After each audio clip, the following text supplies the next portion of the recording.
Hello, everybody. This is Mike Halac, also known as Mantaur. You might know me as Tank from the Truth Commission. You might know me as Simply Outstanding Bruiser Mastino. And you might just know me as Goldust Bodyguard. But I'm here. I hope you're watching and listening to Perched on the Top Rope.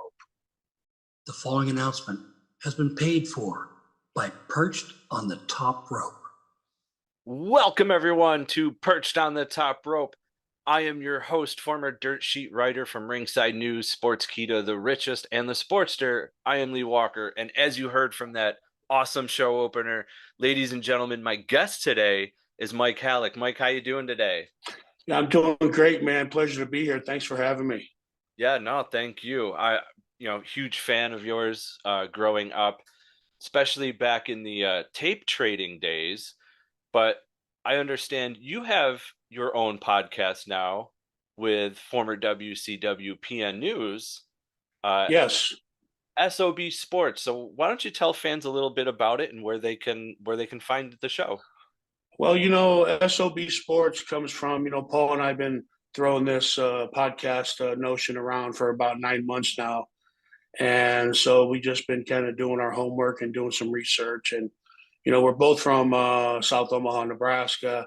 And in South Omaha, we call ourselves the SOBs, South Omaha Boys. And, you might call us son of a bitch. You might call us South Omaha Boys. You can call us whatever the hell you want, brother. Just don't call us late for dinner. But we just dropped our eighth episode, getting ready for episode number 9. And we're excited. The numbers are growing every week. And, it's just another way that we can entertain our fans outside of the ring and not have to take any bumps. So I enjoy sharing our lifetime stories and our wrestling stories and, just stories, period, and if we can inspire one person or two people and, just promote having a great day and living your best life, because as we all know, our time is numbered here. And when God punches that ticket, man, we're history. And so you only die once, but you live every day.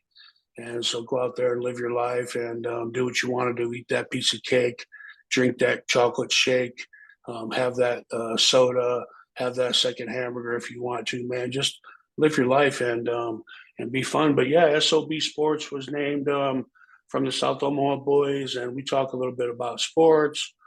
We talk about wrestling. We talk about our personal lives.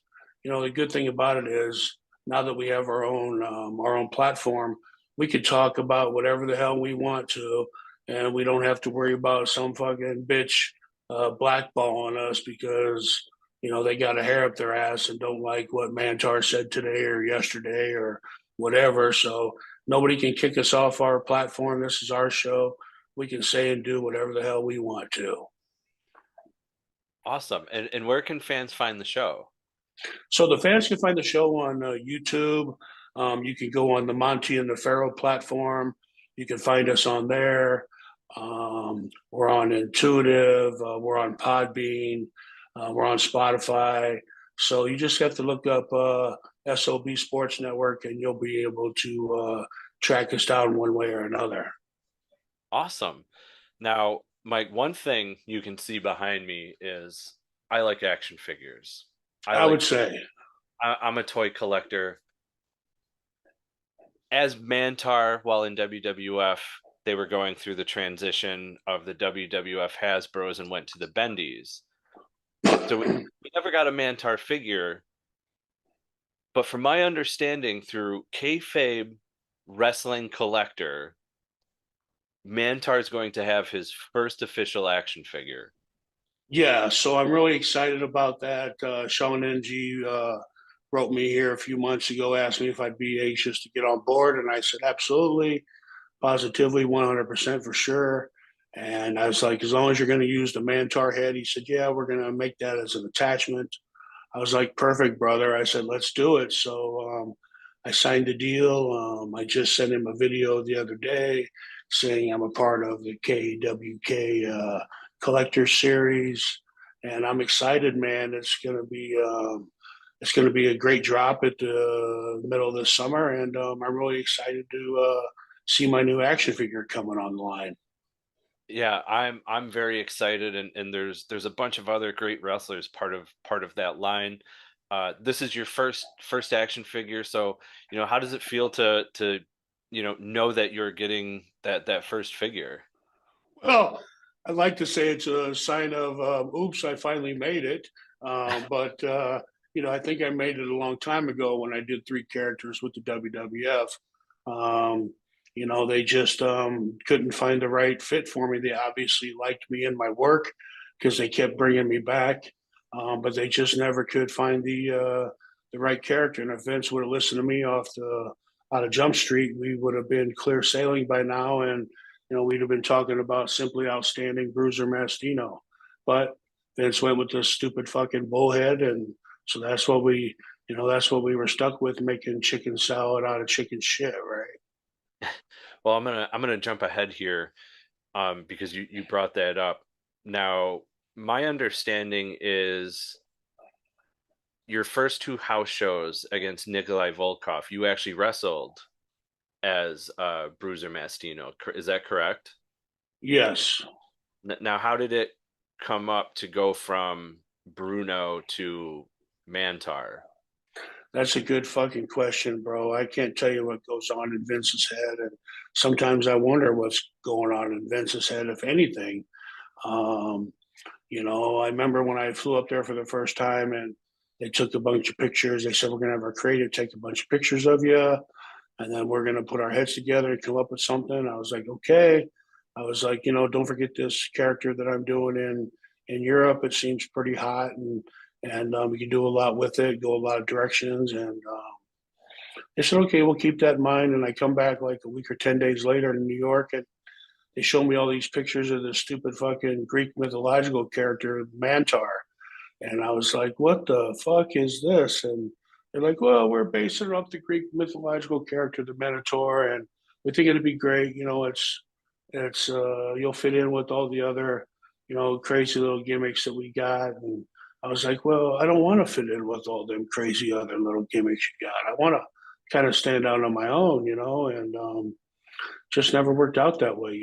So you got to do what you got to do, and you got to make the best of what you had. And I think I did pretty well. I mean, 28, almost 30 years later, people are still talking about Mantaur, and I guess I must have did something right. You know what I mean? Yeah, absolutely. I do want to touch base on Bruiser though, uh, especially being like as a tape trader. That was the only way to really see matches from Europe, Japan, Mexico, things of that nature. And during your time in Germany and everything, you got to wrestle some amazing talent from Chris Benoit, Owen Hart, Steven Regal, Dave Taylor, Lance Storm, Fit Finley. So I gotta ask, how do you go from Nebraska to Germany? Well, when I started training in 1990, an old school wrestler from the AWA, Mad Dog Vachon, was a neighbor of mine, and I knew Maurice my whole life growing up. And I remember the first time he introduced himself to me, I was probably about 10 years old. I was in the bar with my dad on a Saturday afternoon. My dad had the day off. My dad was a mailman. And so I was just in there eating lunch and shooting pool. And my dad was in there drinking beer with his buddies. And Mad Dog came in, and I like fucking shit my pants, man. I couldn't believe that Mad Dog Vachon was in the building because I was used to watching him Sunday mornings in my underwear, on Channel 7 TV. And so I remember he came in the door and he had to sit right down next to my dad. And I was so afraid for my dad. I'll never forget it. I was like pulling on my dad's trousers, Dad, trying to get my dad's attention. My dad's like, piss off. What do you want? I was like, do you know who you're sitting by, Dad? And he was like, yeah, Maurice. I was like, no, no, no, no, no. I was like, that's Mad Dog Vachon. I said, you better get away. He says, you want to meet him? I said, no.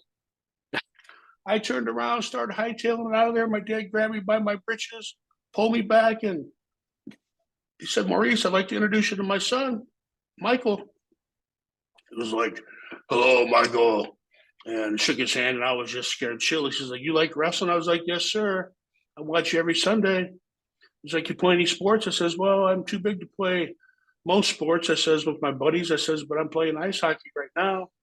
He says, well, you want to come down to the matches in a couple weeks? I was like, man, that'd be great. He says, I'll introduce you to all the wrestlers. I said, sure. He says, great. He said, I'll work it out with your dad. He says, and I'll see you in a couple weeks. So he gave my dad a couple tickets, and we went down. And after the first match, we had seats right above where the wrestlers come out. And after the first match, my dad was instructed to take me down to the curtain, ask for Maurice, and Maurice took me back in the locker room. And the very first wrestler he introduced me to was Andre the Giant. And I was just like in total shock and awe. I was like, oh my God, Andre, and I'm standing there looking up at him, and he's sitting on a chair, and, he went to shake his hand, and his fucking hand. And, for like a 10-year-old, I had really big hands. And at least I thought, until I shook Andre the Giant's hand, and until I lost my hand in his, right? And, but his hand had to be like 10 times the size of my hand. And it was all good fun. I met him and Ray the Crippler, Nick Bockwinkel, the Bruiser, the Crusher, Greg Gagne, and I remember a funny spot. Maurice, had to wrestle Bockwinkel, and he was like, just wait right here, kid. It was right behind the doors. And he's like, if anybody asks you who you are, what you're doing, just tell them you're with the Mad Dog. I'm like, okay. So I'm standing there minding my own business and watching Maurice and Nick in the fucking locker room. And all of a sudden, Greg Gagne comes up to me, and he's like, hey, kid. He's like, what the hell are you doing here? He says, what's going on there? I says, well, I'm watching this match here. He says, you supposed to be here? I said, yeah. He says, well, who told you to be here? I says, Mad Dog Vachon. He says, he told me if anybody came messing with me or asking any questions, tell him I'm with the Mad Dog. He says, oh, you're with the Mad Dog? I'm sorry, kid. Sorry to bother you. He just took off the other way because, nobody really wanted to fuck with Maurice, because Maurice was pretty fucking crazy. And, and he was a shooter, and which I thought was really kind of funny. And, after that night, like, I don't know, 30, 40 years later, man, when Maurice passed away, I'm at his funeral, and Greg Gagne came down from Minnesota, and a couple other guys came down from Minnesota to show their respects to Maurice. And I remember going up to Greg and telling him that story, and he's like, you know what, Mike? He says, I fucking remember that time, man. He says, I remember that exactly how it went down. He says, you got a great memory for a 10-year-old. I says, yeah, well, I'm not 10 anymore, but that was some fun shit. He was like, yeah, man, good times, man, good times. And so we talked about some Maurice stories, and him open up the airplane door at 35,000 feet with the plane full of wrestlers on it was pretty funny. That was a story that I haven't heard about Maurice before. And so he took me in the locker room and met all the guys. And yeah, the rest was history, man. He just became a good friend of mine, and I would see him every Saturday and Sunday morning when I was out delivering papers. He'd be out running the streets, and then he got in that accident where that car hit him and put him in the ditch and left him for dead in the ditch, and he ended up losing his leg. That was really a life changer, eye-opening experience for him.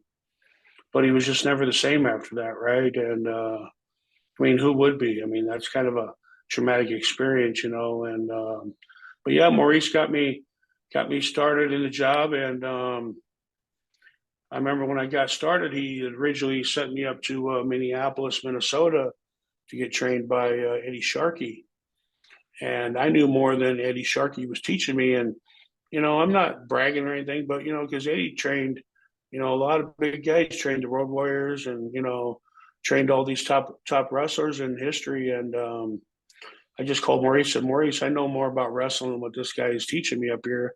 He's like, all right, kid. He's like, come on home. He says, I have a new place for you to go. And so I came home, and he ended up sending me down to Tampa, Florida to wrestle for Larry Malenko. And Dean and Jody Malenko were down there training me. And plus, Carl Gotch was down there. The 1-2-3 Kid was down there. Ken Shamrock was down there. Had all these big names down there, man. And I was just like, man, this is the fucking place to be. So after spending 10 and a half, 11 months out of training camp down there, I came back to Nebraska. And right when I came back, PN News was really hot on television then. And so I had all my relatives call my mom and dad, hey, is that Mike on TV? Is that Mike on TV? Because Paul and I could have been twins at that time in our lives. We looked so much alike. And it's like, no, he just got home from training camp. That's not him. And I happened to be in a bar a couple weeks later with a good buddy of mine. And this kid was in the bar having a beer, and this kid kept staring at me. And I was like, what the fuck's this kid staring at? You know? And my buddy says, oh, you must want his ass kicked today, barking up the wrong tree. And I was like, well, let's give him a few minutes. And so he finally came over and he was like, hey, man, he says, I just want you guys to know I'm sorry for staring, man, but I'm trying to figure out why my brother's in this bar and he's not coming over and saying hello to me. And, I've been hearing all this PN News stuff from all my aunts and uncles for about a month now. And so I just said, yeah, I suppose you can tell me your brother is PN News, the rap master. He was like, as a matter of fact, yes, I am. I was like, man, now I'm going to knock your ass out twice. One's for lying and one's for fucking staring, bro. He was like, no, wait. And he grabs his license out of his wallet. He says, my name's Johnny New. My brother's Paul New. That's why they call him PN News. Our parents are millionaires. They own New Cheese up in Hartington, Nebraska. He was like, let's call him. So we tried to call Paul. He never answered. Well, Johnny ended up giving me my number. He called me like a week later. And we set it up. They were doing TV up in Des Moines and Sioux City. He was like, hey, man, if you want, you can pick me up at the airport. He says, you can hang out with me all weekend. I'll introduce you to a bunch of the wrestlers because I just been out of training camp, right? And so he picked me up, man. We told stories like we'd been best friends forever. And he was like, hey, I can get you over to Big Otto if you want over in Germany. He says, I just came from over there. And he says, a great place to learn the job. And he says, whatever you do, he says, tell him you've been working for 2 years. I was like, okay. So I sent my pictures to Big Otto, and Big Otto brought me in on Paul's recommendation. And he brought me in. My first match was a championship match in front of like 9,000 people in Dortmund, Germany. I wrestled Luke Poirier, and he actually was the heavyweight champion in the CWA at the time.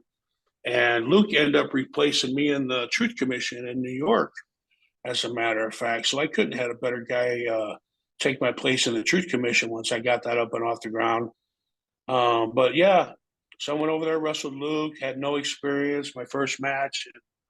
We made it through it. And after the match, I had to go to the office to get my money. And Otto Vance was like, how long you been working? It was like 2 years, boss. He was like, how long you been working? I was like, 2 years. He says, Mike, tell me the truth. How long you been working? I was like, well, if you want to know the truth, boss, I says, Paul told me to tell everybody 2 years. He says, we're past that now. And I was like, well, that was my first fucking match. He was like, slammed his head on the table. He said, God damn it. Why didn't you tell me? We could have worked it out. I says, hey, man, it's all over now. He says, yeah. He says, we got through it. He says, you want to stay here and learn how to wrestle? I was like, sure. He says, well, we start the next town in 3 days. He says, I pay the Americans $335 a day, and I pay them every other day. He says, you'll get $670 every 2 days. He said, does that sound like something you want to do? I said, hell yeah, man. So I wrestled the last 38 days of the tour. Otto loves big guys, so he just kept bringing me back every year. And I did 5 consecutive tours over there before I got the call, before Ted DiBiase came over and brought me over, got me a shot with New York.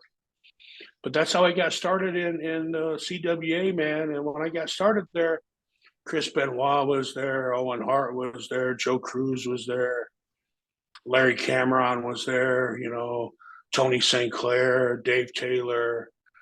Steve Regal wasn't there at that point, but he had eventually showed up, and Fit Finley was there. And so Dave Fit Finley kind of took me underneath his wing. And so we would wrestle tags 2 or 3 days a week against Owen and Benoit.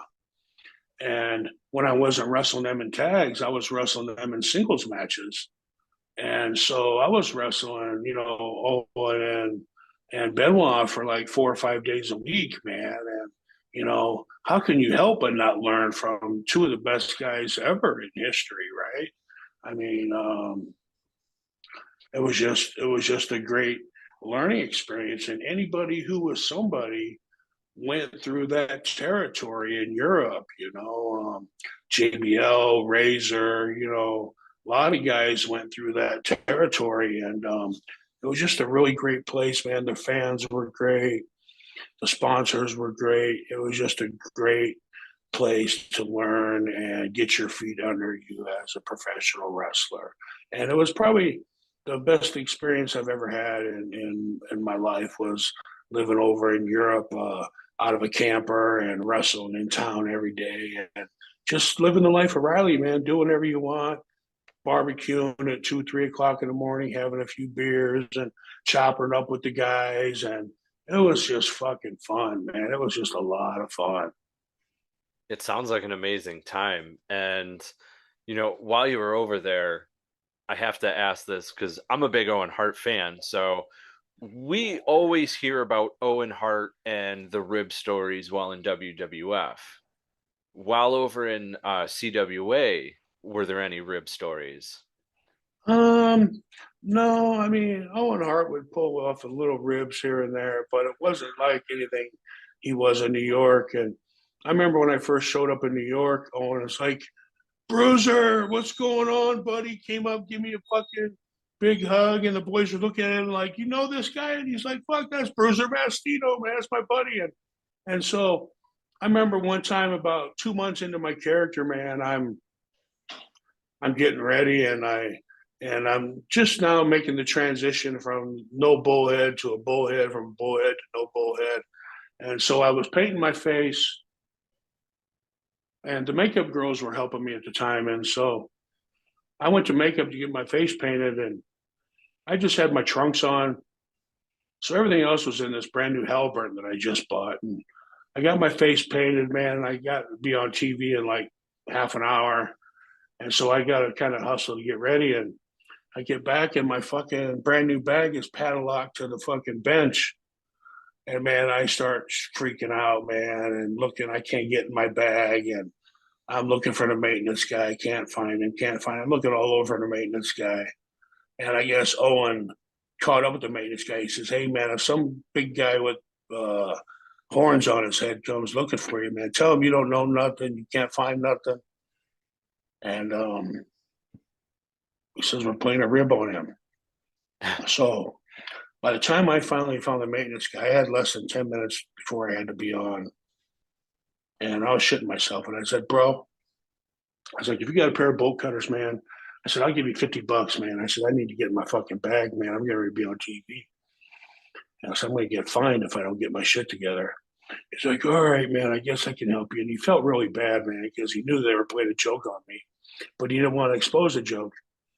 So he comes in, man, opens up my bag, and I start throwing my shit on. And I mean, I had like maybe 15 seconds left, man, before I had to be there. And I'm running all the way to the fucking gorilla position, man. I get there and I'm fucking blown out of my ass and I'm breathing. Everybody's going, Mike, what's wrong? Are you okay? And I was like, fuck, man, I've been in a panic, man. Owen fucking padlocked my fucking suitcase to the bench. And I said I couldn't get in it. And I said I just barely got it open and got my shit on. It was like, oh, that explains why you're out of breath. Well, welcome to TV, Mr. Mantaur. And kind of was fucking with me a little bit, but it was funny, man. Owen exposed himself. He told me that he did it, man. And Owen was always one of them guys that he'd walk by it with the squirt gun on his hand, on his arm, with the towel over it, man, and walk by and blast you with the fucking squirt gun, and you get fucking caught in the eye, like, what the fuck was that, man? Where'd that shit come from? And it was just Owen Hart being Owen, but Owen never played any bad ribs on anybody. They were all harmless ribs, all fun, and no tears, man. And Owen was just that guy. It was just his personality, man. Owen was the life of the party all the time, and he lived his gimmick. He had a great life, and we lost one of the best awful early in life, and it's kind of a shame, but that's the way the ball bounces sometimes. And that's why at SOB Sports, our motto is you only die once, but you live every day. And you never know when your ticket's going to be punched. And so you better fucking do what you want to now, well, you have a chance to. Otherwise, you might be shit out of luck. Yeah, absolutely. And I'm a huge fan of Owen. What do you think of the Owen Hart Cup that All Elite Wrestling is doing? I think that's appropriate.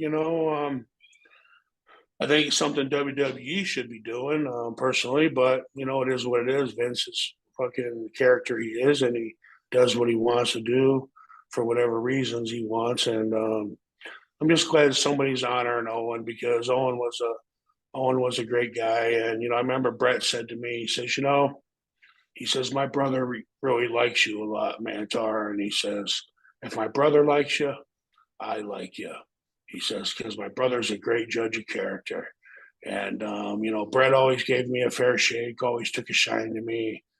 Brett and I went out and had a fucking great match when he said that nobody else in the locker room wanted to work with me because they all said I was stiff.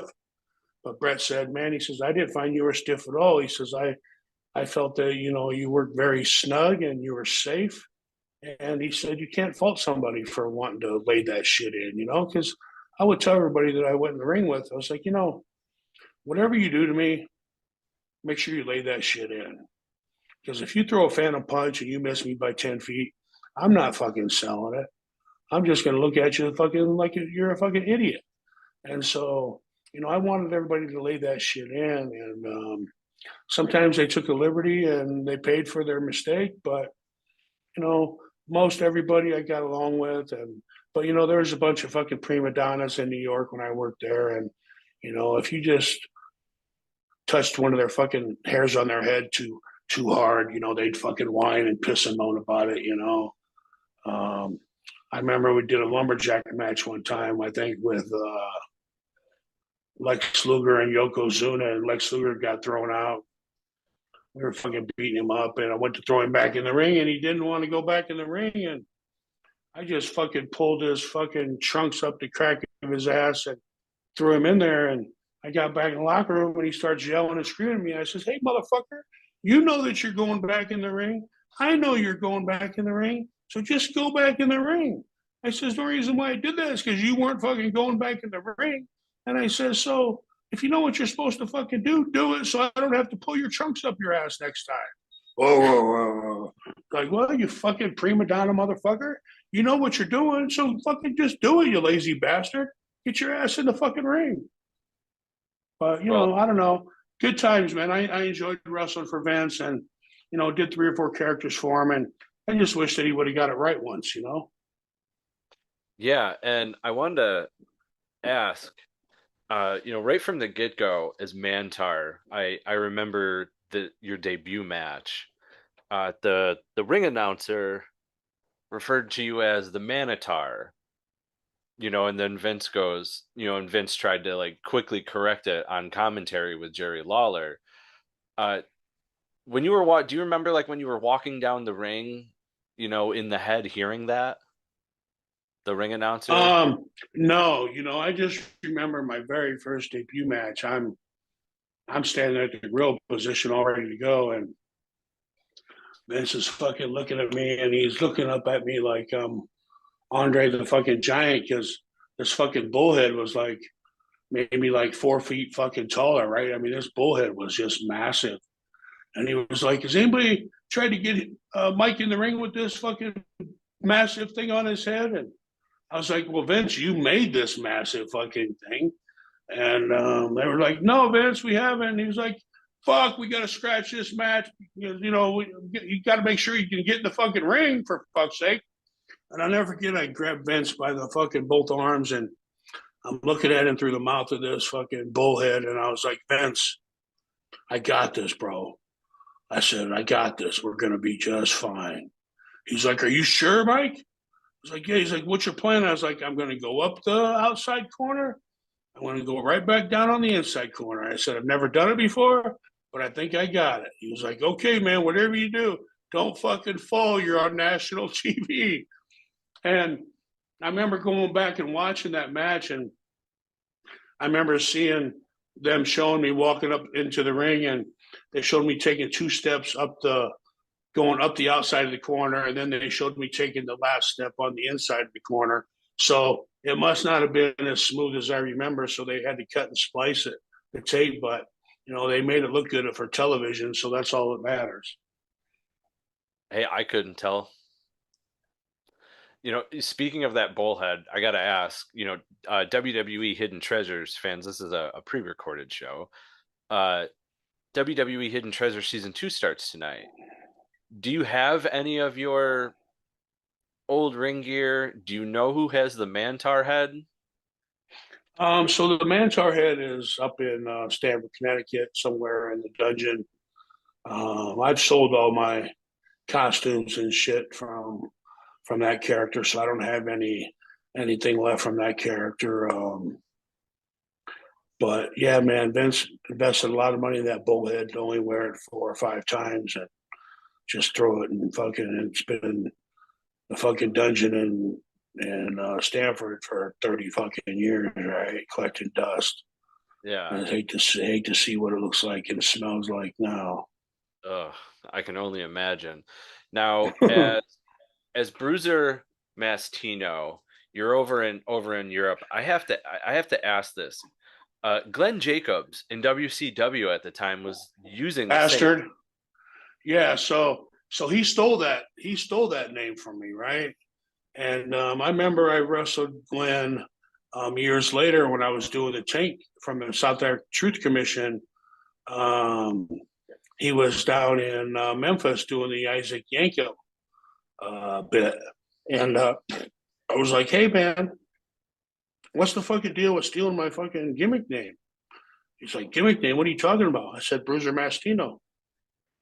He's like, oh, yeah, man. He says, thanks for letting me borrow that, bro. He's like, he says, ever since I heard that name, I love that name. And I did this fucking little character, and I decided to call me Bruiser Mastino. He says, hope I didn't hurt no feelings. I said, no, bro. I says, it's an honor, man. I was like, anytime somebody steals your shit, you know that you've done something right. And so Otto came up with that name, and then I changed the way the character looked over the course of the years, right? Mm-hmm.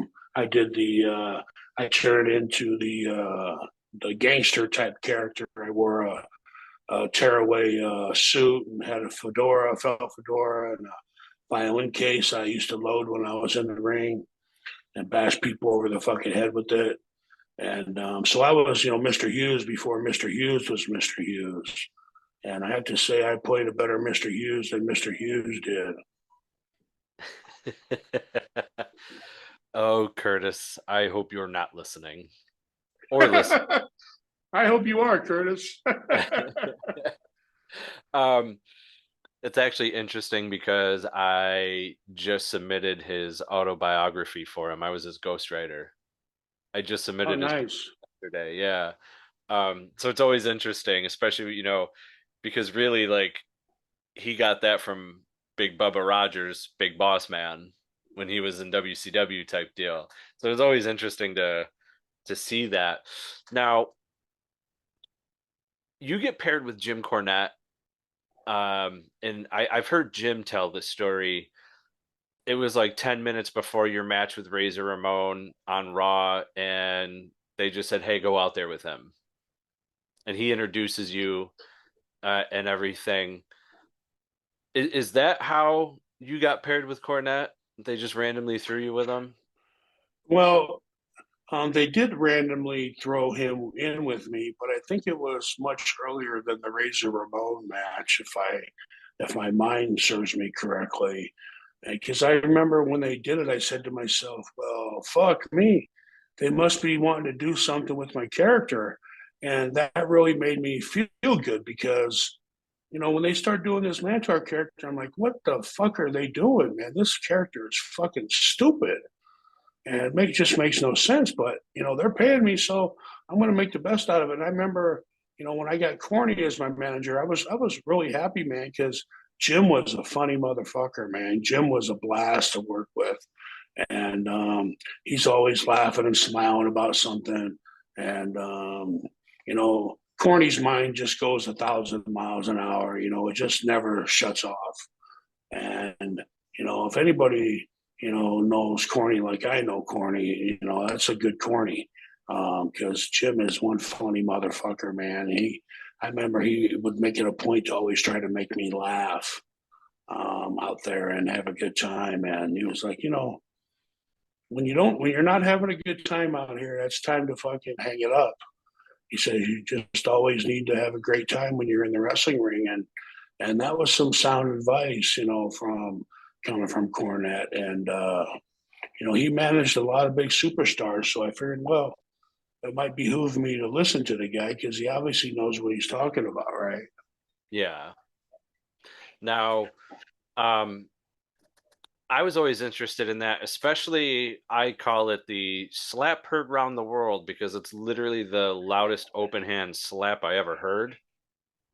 In that match, Razor Yeah. Ramon, So I'm just gonna cut you off right there, man, and say Razor Ramon is a fucking piece of shit, and he's a fucking pussy too, man.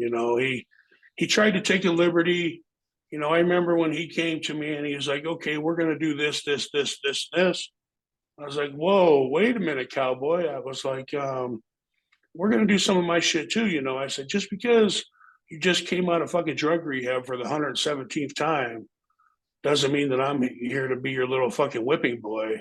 And I says, "I'm undefeated. I haven't been beat yet. I'm getting a nice little push, and I want to keep it that way." And I remember when they came up with the finish, they says, "Well, Razor is going to go over via count out." And I was like, "Fucking kudos, man, because you're still ain't pinning me, and that's all that mattered to me, right? You're still not yeah, fucking pinning me." And so we went through the stuff of the match, and Razor's like, "Oh, I want to do this, this." I said, "Dude, I will do whatever you want to, but you need to let me get my shit in." I said, "Because, I'm trying to make a name for myself in the company too." I says, "You're already established." I says, "But I'm an up and comer." And I'm undefeated as of this point. So you're going to have to do some of my shit. And so I remember we got out there, man. We called the original spot. He ducked a couple tie ups, and third time he ducked it, man, and went for a clothesline, and I spun around and hit me with the fucking toothpick. I went to fucking clothesline him again after the toothpick. He ducked the fucking clothesline, turned around, and he open hand slapped me, man. And I've heard his fucking sidekick Diesel talk about this on a few podcasts.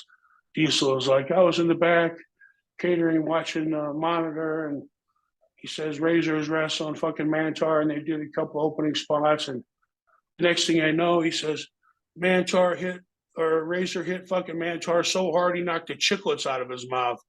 I'm like, fuck you, motherfucker. He hit me as hard as he could. And I just shook that fucking shit off and charged him and gave him the fucking forklift and picked him up and drove him in the corner. And I mean, I'm bashing him in the corner, man. I was hitting him hard.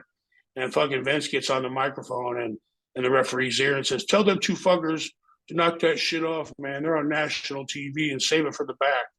And so Vince, seen what was going on right away and basically cut us off.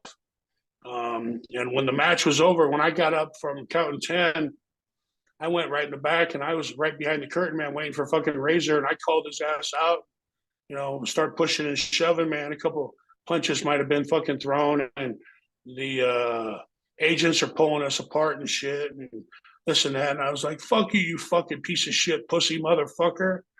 And I walked away.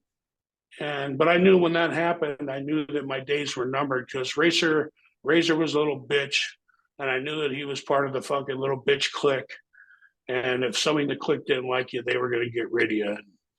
After that, I started doing jobs one after the other.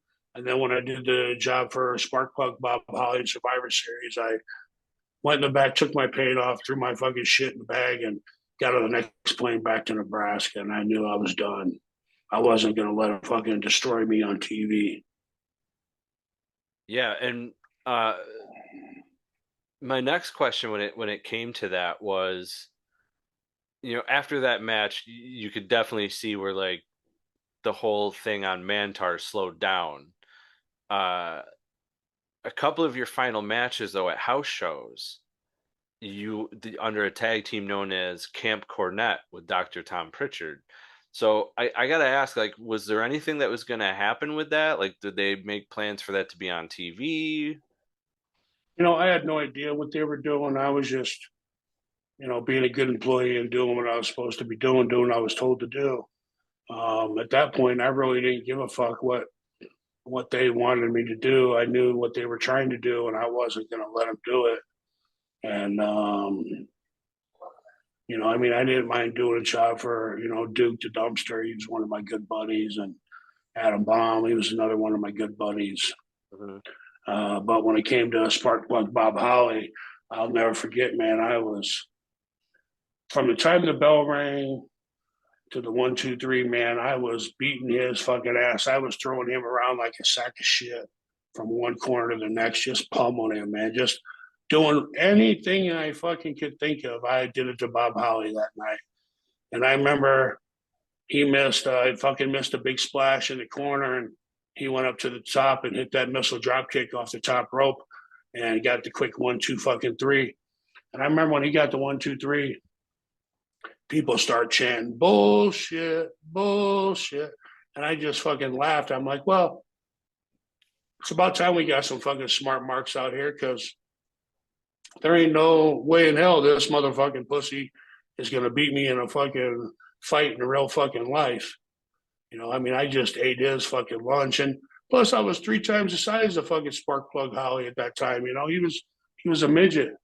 And that was before he got big and started to fucking be a bully, right? Yeah. But yeah, I chewed him up and spit him out that night, man. And I knew once he hit me with the 1, 2, 3, I knew it was over. But I did the job as a professional, it is what it is. But yeah, who knows why they do the shit they do in the office sometimes, right? Yeah. And you had your last match with Bam Bam Bigelow in the WWF in your first run.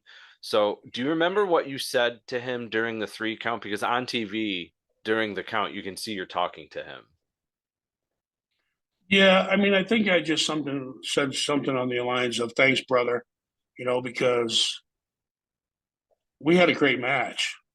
It really was. And you go out there and you watch these 2 400-pound fucking behemoth men just doing everything that they can do to each other. And we did it.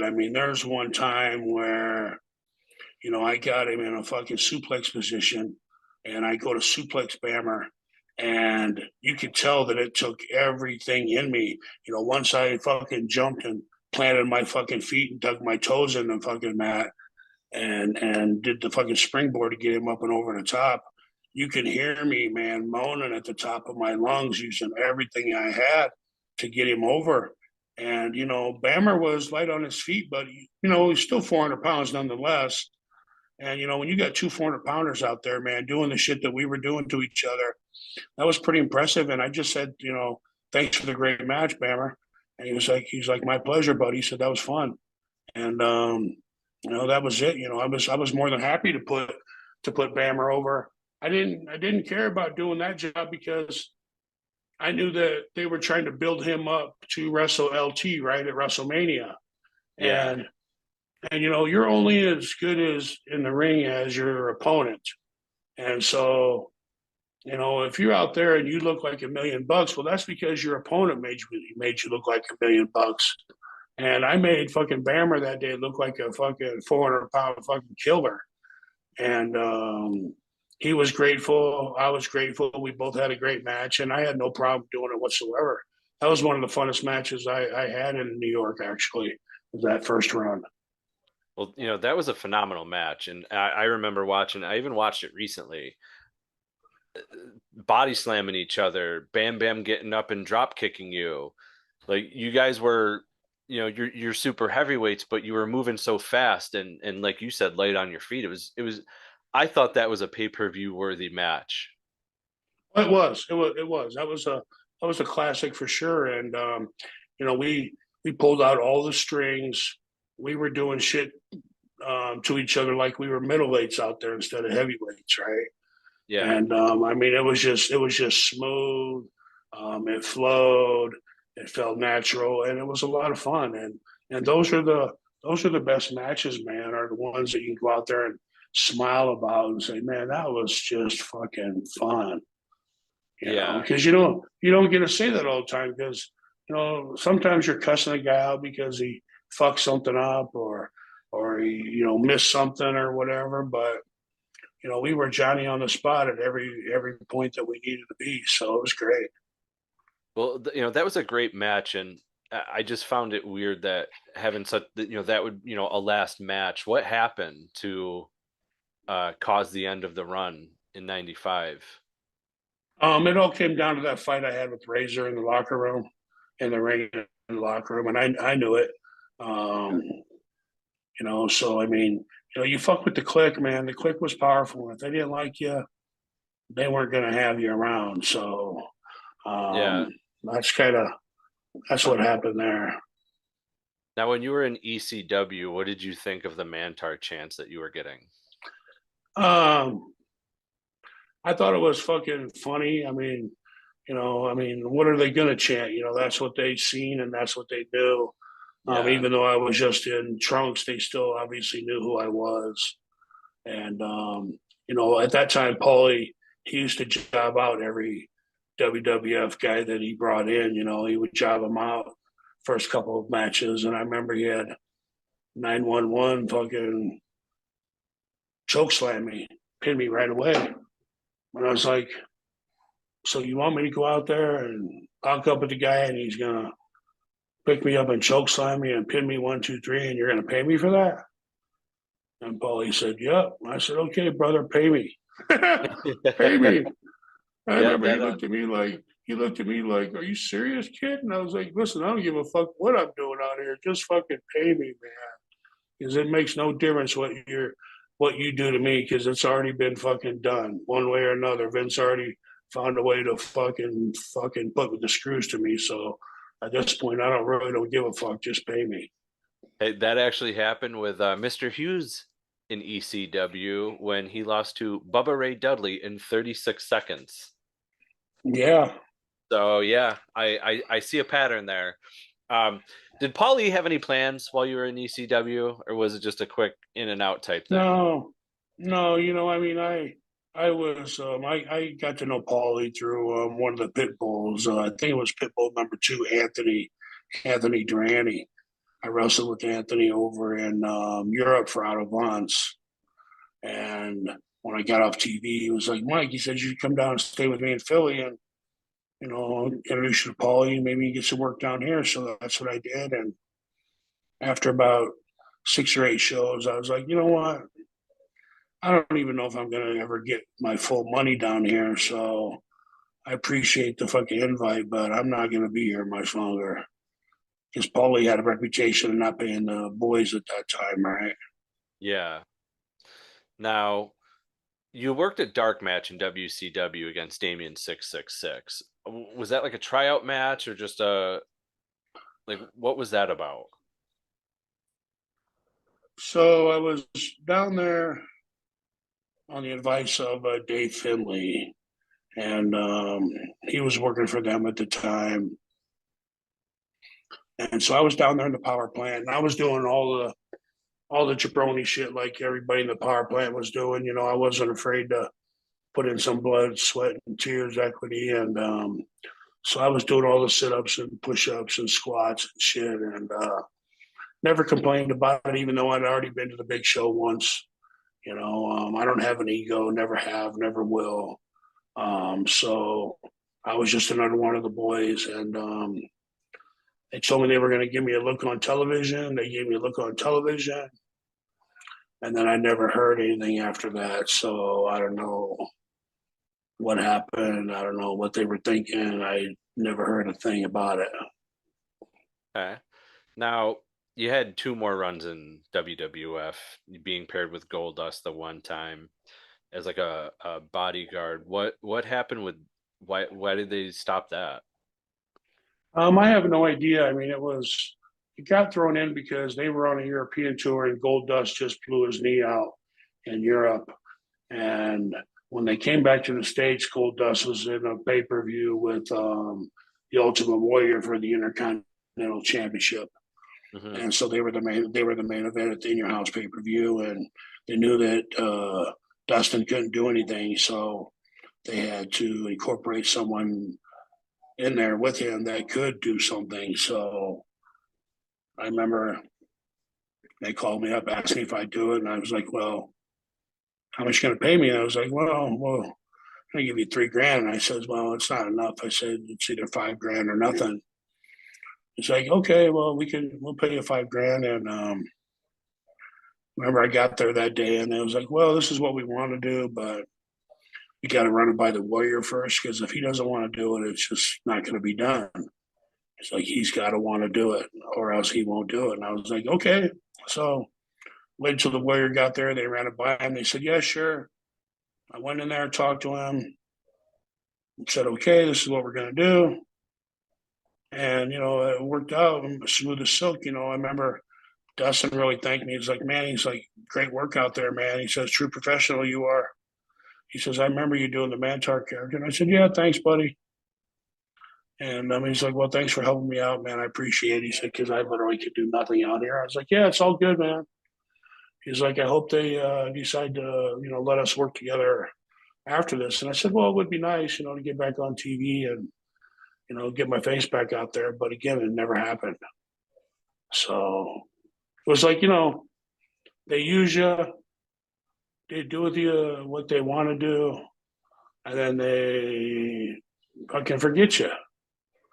They use you, and then once they use you, they put you out to pasture and put a bullet in you. And it's kind of what they do, and they're the best at it. Unfortunately, that's true. I've seen it with a lot of different talents that have done bigger and better things on the independent scene, which is a shame. Or if like it was a talent that they didn't make, Yes. I guess for me the best prime example of that was when they brought Sting in to the WWE. The way they used him was atrocious, I thought. Yeah, just sometimes it just makes no fucking sense sometimes what they do. Yeah. And there's just no rhyme or reason for it. And if you're trying to put a product on television and you want that product to make money for you, then you should want to make money however that product or individual is going to make money for you. And you should get the extent out of it and the full extent out of it. And they don't, they just sometimes like they just really don't give a fuck. Pisses me off. But what can you do? It's not my show. Yeah. Now, throughout your career, was there anyone, whether it be ECW, WWF, that you wanted to work with that you didn't get the opportunity to? I was really bummed because when I was doing the Mantaur character, Taker came to me one time and he says, "Hey, get ready, big boy." He says, "I hear they're going to do something between us." And I was like, "Oh, really?" He's like, "Yeah." He's like, he said, "The word is nobody wants to work with you around here." He says, "But the word I got is something totally different from that." He said, "So I'm, pretty anxious to work with you." He said, "It'll be fun. It's going to be easy." And he said, "It's going to be a blast." And I was like, "Wow, man, I'm going to start working with the fucking Undertaker." And then that never happened. One thing is, I'm really glad I got a chance to wrestle Bret Hart. That was one of my favorite matches, period, in my lifetime, was with Bret. But no one really that I wanted to work with that I never got a chance to. I just worked with who they told me to work with, right? Yeah. Okay. I got one last question here, and then I got just a couple of fan mail questions here at the WWF fan mail box. In 2012, there was a show in Sterling, Illinois, and I was listening to an older show from Jim Cornette in 2021, and he talked about this. The show was run by promoter Shawn David Hubbard. and it was a fan write-in thing, and the fan said that he was there because he was friends with some of the independent talents, and that the promoter of the show didn't promote the show that well. It was a 500 capacity arena. Says that maybe there was 60 people there. You showed up and you were advertised, and you were advertised as Mantaur, which the fan says in his writing that you weren't actually even doing that gimmick anymore. And since Shawn, the promoter, did not draw a crowd that he thought he would, went back to everybody and said that he couldn't pay the talents. Fan says you threatened to get a gun and this and that, and actually, went and got one. And then there was a second update because Shawn had written in, I'm guessing this was done like live. Shawn had written in to Jim Cornette net show and said that you said a show you were supposed to go to in Iowa had canceled, so you demanded more money. Agreed upon $250. He gave you $300. Claims when you got there you were sniffing something in your car, that you still demanded money. He does say he never saw a gun or heard anything about a gun, but the cops had to be called because you threatened his parents and you never actually got to wrestle your match. So what happened here? So I get there early, like 12 o'clock, and they're in there setting up. There was a couple guys in the ring working, and I'm watching this fucking promoter guy fucking wrestle these two guys in the ring for like an hour and trying to tell them what to do. And I'm like, dude, you don't even know what the fuck you're doing. What are you telling somebody to do something? And I can just going through my head. So then, I was there to do a little training session during the day, and he said, he said, I'll try to get, 3 or 4 guys in here. And it was just $50 a piece. It was nothing. So there was like 2 or 3 guys there. So I trained them for like an hour. And then they kind of shut everything down until they were open up the doors. And so I just kind of stayed in back. And, Shawn said, hey, he says, I want you to do the Mantaur character. I says, well, I'm not doing the Mantaur character anymore. I'm doing this Turkish character. He says, that's okay. He says, I'll still bill you as Mantaur. I was like, okay, man, whatever you want to do. And so I remember getting to the town, and got to the gas station. I'm like, there's no wrestling posters up. And there was only like, I think, one poster up in the place we were working at that I seen. And so I told him, I said, listen, I says, I'm not working until, you pay me. And so I remember like half hour before the doors opened, he was supposed to pay me $450. I did have a show in Iowa the night before, and I left that show and came right up to there. And that was like an 8-hour drive. So, he was paying me, I think $450, I think was the payoff. And he gave me $250 of it. And then he paid me for the training session. So he already given me, $400, and he was supposed to pay me $450 to wrestle, but $150 of that was from the training session. So really, he only gave me $250, but I still had $400 cash in my pocket. And I was like, well, you don't fucking pay me, I'm not getting dressed. And so there was a lot of guys on there that wrestled and were getting their payment. They had the intermission. And he wasn't paying me, and his parents came up and said, hey, aren't you going to get dressed? And I was like, who the fuck are you? He's like, I'm his dad. And I was like, well, get the fuck out of my face, man. I don't even know you. You're not, I've never even talked to you. Don't even know who you are. So fuck off. And his dad really started to be a fucking dick. And I was like, listen, I says, like father, like son. I says, you're both fucking little two bitches. I says, you all want something, but nobody wants to fucking pay the piper. I said, so both of you can go fuck themselves. You fuck yourselves. I says, you're a piece of shit just like your son is. He was like, I'm calling the cops. I was like, well, call the cops, motherfucker. I don't care. So I went outside and I smoked a fucking joint. Well, this guy's calling the cops. The cops came. I told the cops what happened. He's like, man, he's like, so you're not going to work? I said, not unless he pays me. So he went to the guy and he says, are you going to pay him? He says, I can't afford to pay him. He's like, okay, then he's going to go. He's like, okay, so send him on his way. So the fucking cop fucking escorted me out of the fucking town back on the interstate, and home I fucking went.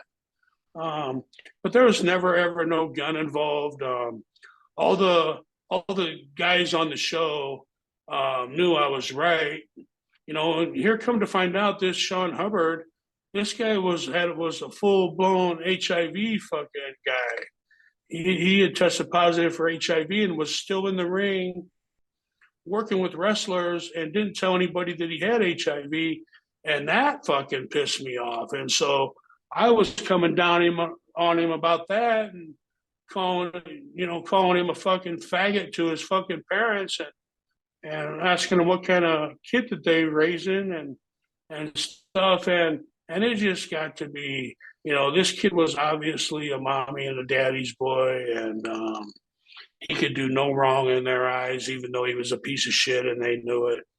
But yeah, when I left that show, man, I had everybody's support. They were all like Team Mantaur. It was like they were getting some Team Mantaur together, and they boycotted the fucking rest of the show, and it was just a fucking disaster, man. But that guy, man, I forgot about that piece of shit a long time ago.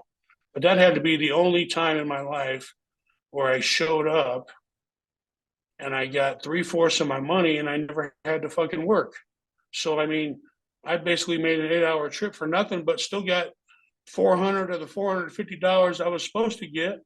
And so, I mean, I was happy, right? I was, didn't mean no difference to me. I got almost all my money except for $50, and I'm not going to cry over $50. And so, it was all good to me. But yeah, this is the first time I fucking heard about that piece of shit's name in a long time, man. Thanks for pulling one out of the archives, brother.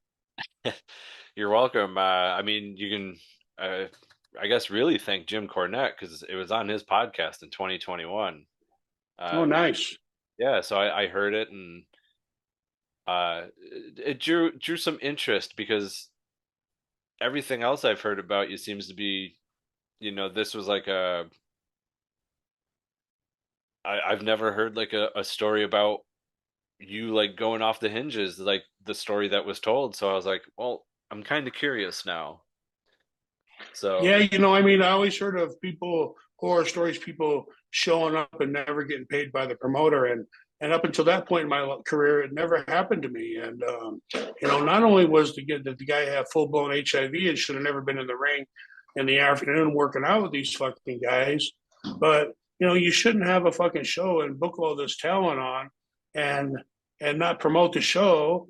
And what he did was he went and spent the fucking money. He got some money from some settlement, and that's what he was going to use to run the wrestling show. And he ended up blowing all the fucking settlement money at the casino, so he didn't have no money left to pay for the fucking talent. And I really didn't give a fuck. I don't have a gun. I don't own a gun. Never no gun involved. So it's really amazing how stories get told sometimes and how they get remembered. But yeah, I mean, I wasn't sniffing nothing or anything. If anything, I was smoking a fucking joint, man, because I'm all about 420. But yeah, that's I don't even drink fucking alcohol, to tell you the truth. So that's really the only thing I do is smoke weed. So I don't know what the fuck these guys are talking about. well, all right, yeah, I was just curious because I heard about it, and the more Shawn had written to Cornette, there were other promoters involved in this and that, and sponsors and things like that backed out. So like, it seemed like, just trying to put the blame elsewhere, protect his own ass type sort of deal. Yeah, well, what happened was he got a settlement and was using that settlement to run the wrestling show, and decided he wanted to go to the casino, and he blew the fucking settlement money. So when it came time to have the wrestling show, he didn't have the balls to call everybody up and cancel the show. He decided he would still run it, hope he had a good house. Never had a good house because he didn't promote the fucking show. And so it was just a shit show from the start because he blew all the fucking money at the casino. Yeah. And even in what he wrote, he admitted that he didn't promote it like he had promoted other shows of his. So I guess that's his loss. For sure. I got a couple of fan questions here. Excited to always do this. RN wants to know who your toughest opponent was in each promotion you worked. Wow.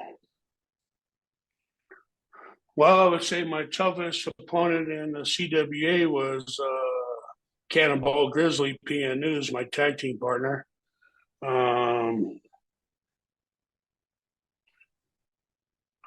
My toughest opponent in New York was probably Adam Bomb. And my toughest opponent in ECW was probably 911. Okay. I got a two question here from Patrick Baker. First wants to know, was there any upside to being partnered with Jim Cornette? No. Okay. And he would also like to know your original thoughts on the bullhead that you had to wear. Original thoughts on the bullhead I had to wear. Well, I'm like, if fucking Vince has this much money to blow on this fucking bullhead, he should give some of it to me. This fucking bullhead was a disaster from the beginning. You know, I had to help them create it. I took like 3 trips to Chicago, took like 4 or 5 trips to New York City, and it was just a fucking shit show from the beginning. And you know, I had to give him so many ideas on how to make the inner workings of this bullhead. It wasn't even funny, and I just, you know, I hated the fucking thing from the start, so I really didn't give a shit about it. I just tried to make the best out of it. Tried to make chicken salad out of chicken shit, I guess. Right. And the last fan question comes from Alex Todd. In the match with Razor Ramon, did WWF have any plans to put the IC belt on you at any point in the future? Not that I knew of. No, I was just out there, you know, doing my job for the day. That's all. Well, I'd like to thank the fans for those questions. Yeah, And absolutely. Great questions. Mike, I got to ask, having talked with you today and hearing more about your career and everything, have you ever thought about doing an autobiography? No, but I do have the Mighty Mantaur documentary coming out the fall of 2023. So I've been working on that for like the last 3 or 4 years. And I've been working on that with a friend of mine who's a movie director in Omaha, Nebraska. And Andrew sent me a message the other day, said it might be finished by July of this year. So I'm really, really excited about that. We put a lot of work and thought into that process. And, you know, that's a no holds barred, you know, documentary. You know, a lot of things, you know, you see people want to sugarcoat things. And I've never been an ass kisser. I've never been a sugarcoater. I've always been right down the middle, tell it like it is kind of guy. And so this is a no holds barred, tell the truth, tell all documentary. And I'm pretty happy about it, pretty excited to see it come out. I think a lot of people are going to be surprised on some of the behind the scenes action that goes on. But you definitely see Mike Halac from the younger version to the current version, and you see every version in between. So, you know, I hope it answers a lot of questions for these fans out there, and hope it tells a lot of these fans something about my life that they never knew. And I hope they learn something about the wrestling industry that they never knew before. So I'm really excited for this documentary to come out. Again, it's called The Mighty Mantaur, and been promoted all summer. And, you know, I just got to say, you know, I'm doing this podcast with my tag team partner in crime, PN News, and it's the SOB Sports Network. And you can catch us on YouTube, or you can catch us on the Monty and the Pharaoh platform on YouTube.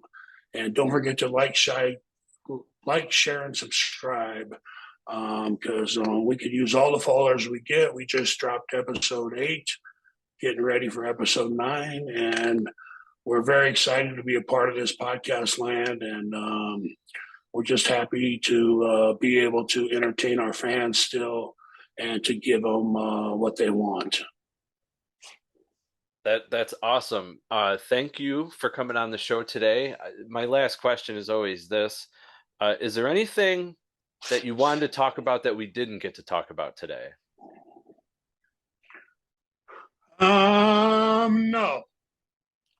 All right. You know, I always leave it up to the lead guy in the podcast to ask the questions, and you know, I just figured if there was something that you wanted to know, you would ask me, and you know, you get what you pay for, and I'm all ears. I'm very transparent. I got nothing to hide, and I'm always willing and open to answer any question as fairly and just as I can, according to what my brain remembers. You know, because we are in the sport of professional wrestling, and we do have this thing called CTE, chronic traumatic encephalopathy, which means too many fucking concussions. And so sometimes my brain fucks with me, but other than that, I'm of sound mind, body, and soul, brother. I just want to know when 420 is going to get here. Well, for us here on the East Coast, it's only a few hours away. Yes, it's 147 and counting, brother. 147 and counting. And I'll be right with you there on 420. So, Mike, I would love to have you on again. I thank you for coming on today and sharing everything that you shared with us. Fans, you can find everything and everything we do. YouTube at Perched on the Top Rope, podcast, Apple, Google, Spotify, Stitcher, Podbean, Podbay, Red Circle, you name it, we're there. It's Perched on the Top Rope. Always remember, fans, spoiler freeze, the way to be. We're out. Hey everyone, thanks for watching that video. If you liked what you saw, make sure you hit the like button and make sure you hit subscribe so you can get all our content here at Perched on the Top Rope. And fans, remember, spoiler freeze, the way to be. I'm out.